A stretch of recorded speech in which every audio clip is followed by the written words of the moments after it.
สวัสดีครับยินดีต้อนรับสู่การพูดคุยเจาะลึกกันอีกครั้งวันนี้เรามีข้อมูลชุดหนึ่งที่น่าสนใจมากครับ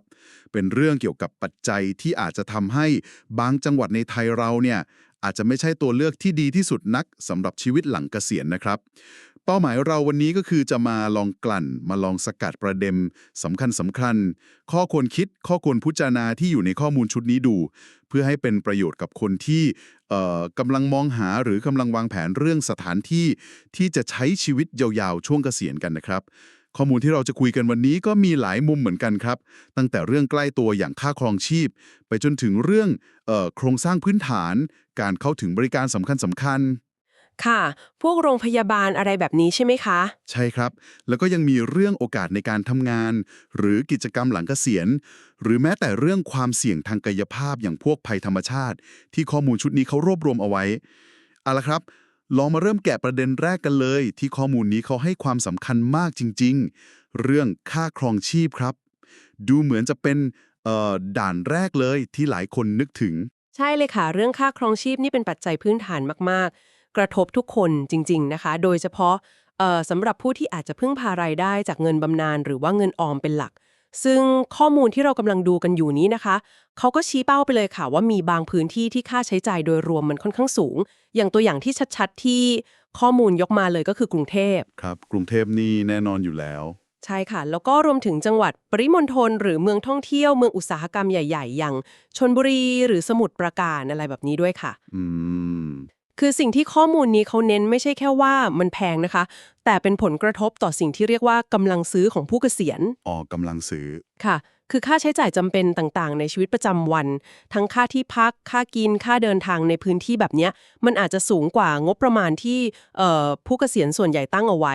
หรืออาจจะทำให้เงินเก็บที่มีอยู่เนี่ยมันหมดเร็วกว่าที่คิดไว้ก็ได้ค่ะ เข้าใจเลยครับ คือมีเงินเท่าเดิมแต่อาจจะซื้อของหรือใช้ชีวิตได้ไม่คล่องเท่าเดิมในพื้นที่เหล่านี้ ประเด็นกำลังซื้อลดลงนี่สำคัญจริงๆนะครับเพราะมันกระทบชีวิตประจำวันแบบตรงๆเลยใช่ค่ะ คุณภาพชีวิตที่วาดฝันไว้อาจจะไม่เป็นอย่างนั้นพอพูดเรื่องเงินทองก็นึกถึงอีกเรื่องที่สำคัญไม่แพ้กันเลย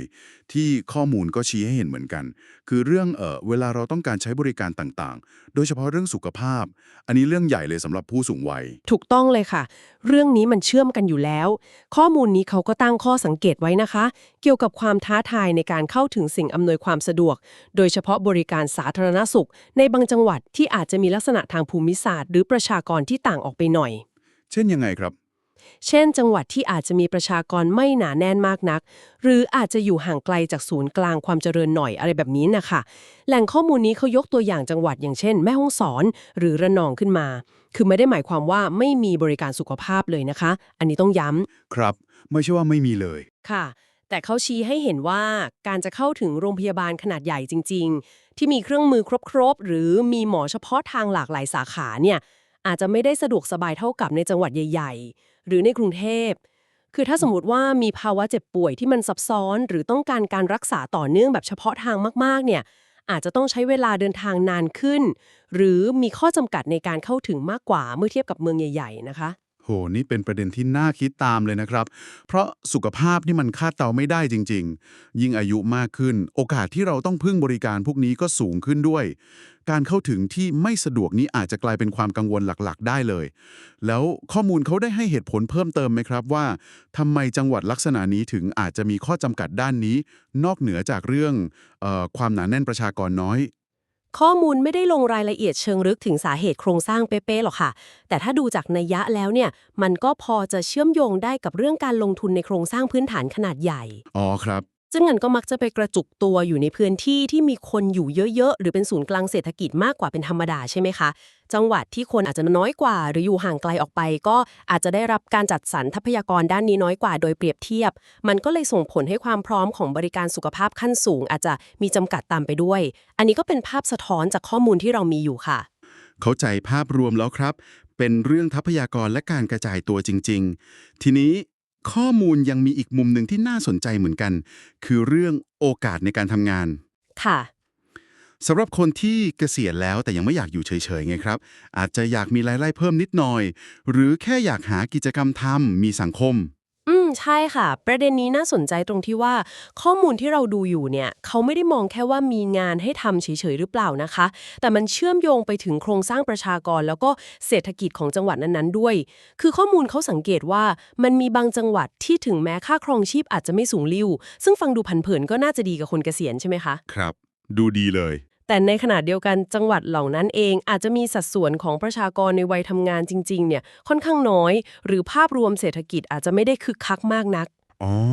เข้าใจละผลที่ตามมาก็คือพวกตำแหน่งงานหรือโอกาสในการทำอาชีพเสริมที่มันเหมาะกับผู้สูงอายุหรือเป็นงานพาร์ทไทม์ง่ายๆเนี่ยอาจจะมีไม่มากนักหรือหาได้ยากกว่าในจังหวัดที่เศรษฐกิจมันขับเคลื่อนด้วยคนวัยทำงานเยอะๆอะค่ะดังนั้นแม้ค่าใช้จ่ายอาจจะต่ำแต่ถ้าใครคาดหวังว่าจะทำงานหลังเกษียณเพื่อเสริมรายได้หรือแค่อยากมีอะไรทำแก้เหงาอาจจะต้องพิจารณาประเด็นนี้ในจังหวัดลักษณะนั้นๆด้วยตามที่ข้อมูลเขาชี้ให้เห็นมาค่ะโห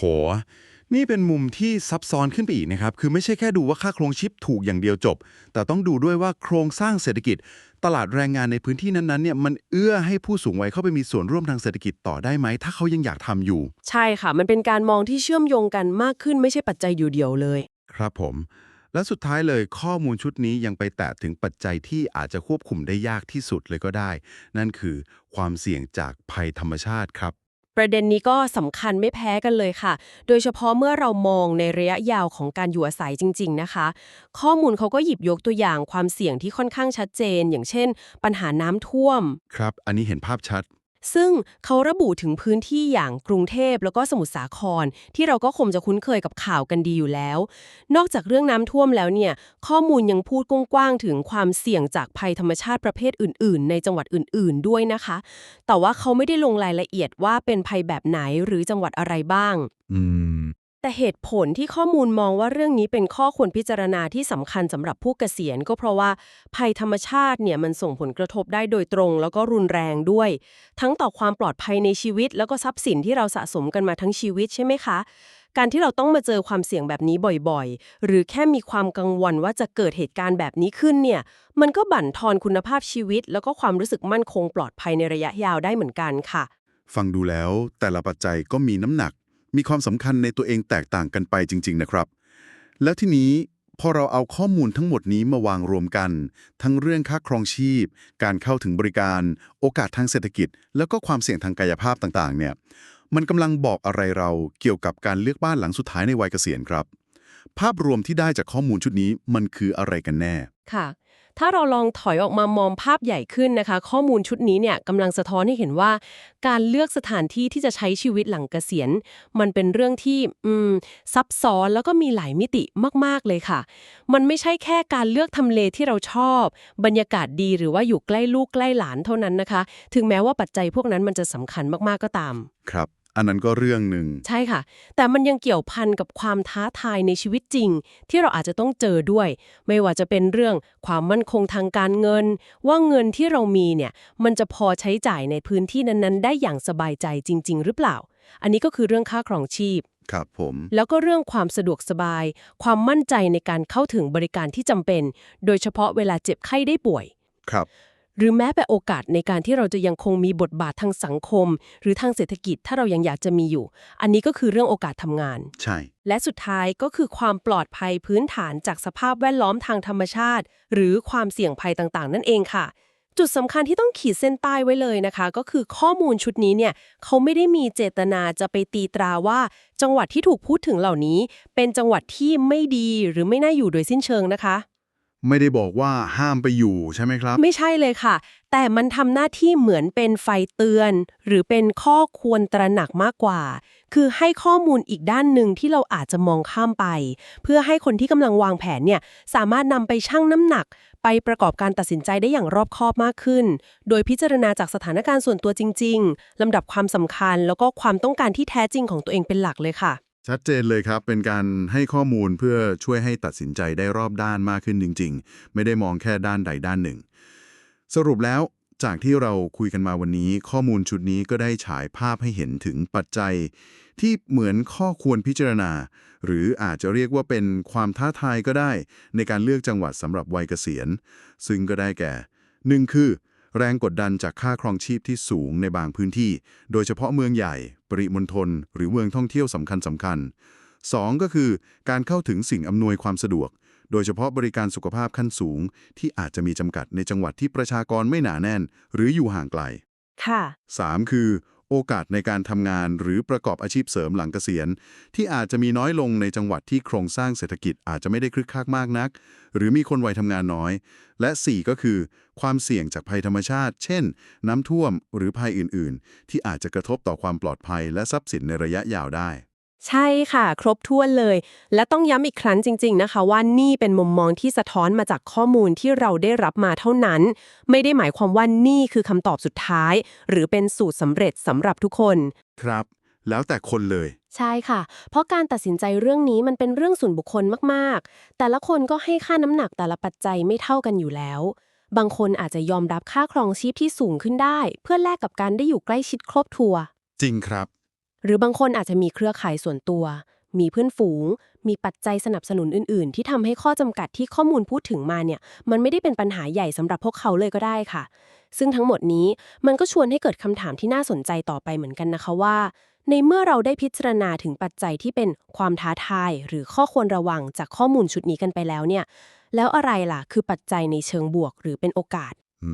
ม น่าพิจครับ ที่เราอาจจะต้องไปสำรวจจากแหล่งข้อมูลอื่นๆเพิ่มเติมนะคะ ที่จะเข้ามาเติมเต็มภาพแล้วก็ช่วยให้เรานิยามจังหวัดในฝันสำหรับการใช้ชีวิตหลังเกษียณของแต่ละคนได้อย่างแท้จริง